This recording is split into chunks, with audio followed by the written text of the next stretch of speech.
I was out here yesterday with Molly. It was a pleasant enough morning, just like it is now. Dull. The sheep behind me, they were in the field yesterday as well. And it was pleasant. We were about an hour into our walk, I would say. And then we were walking down to cross a small bridge. There's a squirrel running along the top of the fence over there. We put some seed out yesterday. I wonder if it's going for little peanuts that were in the seed. And we were coming up to this bridge. And as we walked down to the bridge, I saw two women. Not old, probably late 30s. And what I could see was a very, very old Labrador. And there's a shallow stream runs under this bridge and into the reservoir just beyond. And they were both standing in the water with this old dog. And it was bridge down there and that stream down there. And they were standing with him, and one was holding a lead and kind of putting a little bit of pressure on it to keep his head up, and the other one was standing behind him, holding with her hands under his body, holding him up as if his legs couldn't support his weight. And he just stood there. And we stopped. We were coming up to the bridge and we stopped. And as we watched, they manoeuvred him out of the water back towards the bridge. And as he got there, he couldn't walk, and the woman behind him was like kind of carrying him, and his front legs were trying hard. And then as he got onto the other side of the bridge there, his front legs collapsed underneath him. And you could see that he was thin, and you could see that his coat hadn't got the gloss it probably had in years gone by. And he was all, and we kind of approached him, and I said hello, and I asked how old he was, and he was 14. And you could see that they were, and she said, I've brought him out here just to let him feel the water. And I automatically read from that I brought him here one last time to feel the water, because he was so old. And I went over to him and I gave him a stroke and said hello and told him how nice it was to meet him. And he stood there, and it was heartbreaking because these two women, they'd gone out of the way. You could tell this wasn't something they did every day. This was something they couldn't do very much, or if at all. You couldn't imagine anybody carrying out this process. This was kind of making him feel, giving him pleasant memories, like in his final days, because I don't know whether he's here now. I don't know whether he'll be here in a week. Don't know whether he'll be in a month. I don't really think so. He was so old and frail and incapable of doing anything but support his own weight for a short period of time. And I stroked him and looked in his eyes. And his eyes they weren't sad, but they were far away. Probably remembering, and I could see, and I think that's one of the tragedies. I could actually see, come on Molly, I could see the pup that he'd been 14 years ago. Little, small, plump, fluffy, gambling about, and then the older dog, the adolescent dog, going out, making mates, having little squabbles with other dogs as he found his way into adulthood, and then the adult dog, and then the older dog that is still able to walk about and still active, just like Molly, still able to go on long walks without too much running about. And now this very old dog, resigned, hopefully still happy to come out. He didn't appear to be in pain, but he was old, and you could see in his eyes that he knew he was old. And it was like a lie. And one of the things I suppose you've got to be thankful for is He'd obviously had a long life, he'd obviously been loved, he'd obviously been looked after, and now his owners were bringing him out to give him a last little experience. It was heartbreaking to see it, and to see that this is something I would probably be going through in the not too distant future. And I couldn't stop thinking about him, even though I never asked his name. And I think us humans are like that, and I think us humans can relate to that. The only difference is we're aware of our mortality. We know when we're reaching the end of days. And each individual will cope with that in a different way.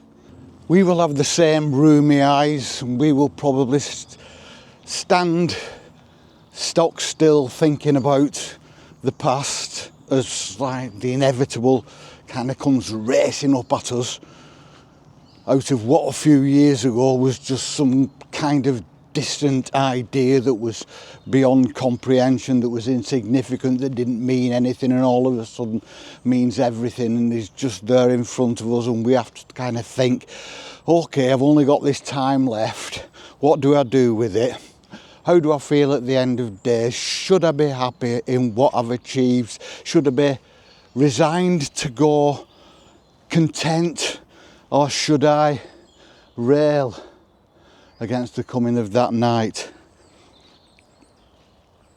But he just stood there, and it was almost like all mammals were the same, all sentient beings were the same.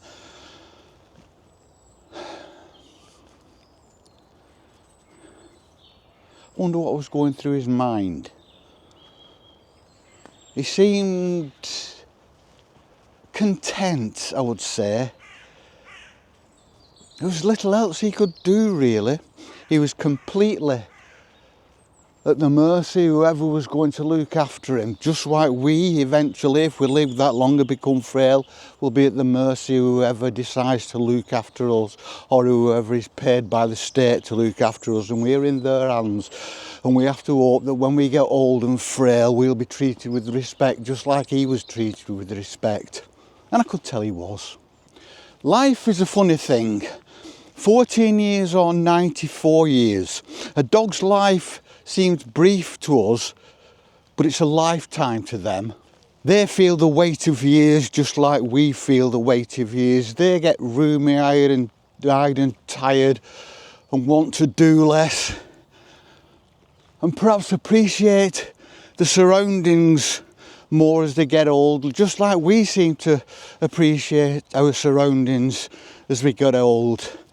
We've much in common with dogs and cats and anything that lives a lifestyle that starts with the carefree life of youth with no worries, just like a pup does, and then grows older and eventually becomes an adult dog and starts to feel protective towards its owners, and then turns into an old dog that needs the protection of its owners and feels the security that gives it in its old age, where it can just spend its final few years just thinking and looking and watching and feeling cold streams on its paws, these streams that it probably used to run in and out of like mad and gamble about and splash and get soaking wet, and its owner would stand on the bank and laugh. And I still have those fond memories, just like I have of Molly. I've seen her running about on the beach, running through the grass, chasing the squirrels, bouncing about, going in the long grass, and all I could see was her ears popping up every so often as he jumped up to make sure she knew where I was. Just like us. They're just like us, aren't they? And I think they deserve to be treated with respect just like us when they reach old age, just like that old dog. whose name I don't know and I will never know, and that is such a shame, and who I will probably think of again, because I can't remember the last time I saw a dog that looked so like me, that looked so like an old person in vulnerable old age, but was lucky enough to have someone looking after them. And we hopefully will be lucky enough, if we come to a point where we can't look after ourselves, that we'll have somebody caring like that to look after us. I've never been afraid of death or whatever it might bring. It will bring what it will bring, and I'm able to rationalise about that. But seeing another creature in that position, just when you get to an old age, like my mum is 97, and she may go on for another few years. Dogs' lives are a lot shorter, so time rushes by more quickly. So every day in that dog's life is like a week to us. And I don't think he had many weeks left. And it was poignant, and it was sad, and it was melancholy, and it taught me a few things, and it brought home a few things, and it reminded me of a few things. And it reminded me of the vulnerability. And it reminded me to appreciate what's going on around me. And it reminded me to appreciate Molly. Everything, everyone I know, everything I do, everything I'm able to experience out here every day, all brought together in one little chance meeting with a very old dog that stood in a stream supported by two women who loved him. And it was in that few minutes, there was more in that few minutes than there was in any book I could read while I sat on the couch in front of the telly with a cup of coffee. And it kind of condensed it all down. Just the look at his eyes, the look at his coat, the look at his body, the look at the way that he was being looked after, the way he stood still, resigned, head slightly down, not looking at me as I stood in front of him, just gazing off into the distance, tired. Tired, but was he content? Let's hope so. And it's just a metaphor for life. It's a metaphor for our life. At the end, I hope I'm tired, and I can just be content to stand and stare off into the distance and get something out of that right up to my last hours. Let's hope I can. Let's hope you can. Let's hope we all can, because not everybody can. So many people can't. So many people don't. And it's a shame. So that's life, and I think we need to see the vulnerabilities in others rather than presuppose that every interaction is going to be aggressive and be on our guard when we see other people, because we do, I think, as a society, we treat everything with caution. Whereas we should be able to look at other humans and realise that they're tired sometimes. They just want to be left alone with the memories, especially as they get older. I suppose this doesn't really mean anything to anybody younger who's watching this, but you will get there, and it'll come very quickly if you're lucky enough to be given the opportunity to live that long. You will have grown to have a whole library, a whole catalogue of memories to look back on. And when you get older, and I'm active, I'm very active, I'm fine, but as I get older I might not be, and I will rely on those memories to keep me company, rather than just sit and think about how vulnerable and old and close to the end I am. Because you don't need to think about that, because there's nothing to be frightened of, is there? Especially if you've lived a life as full as mine.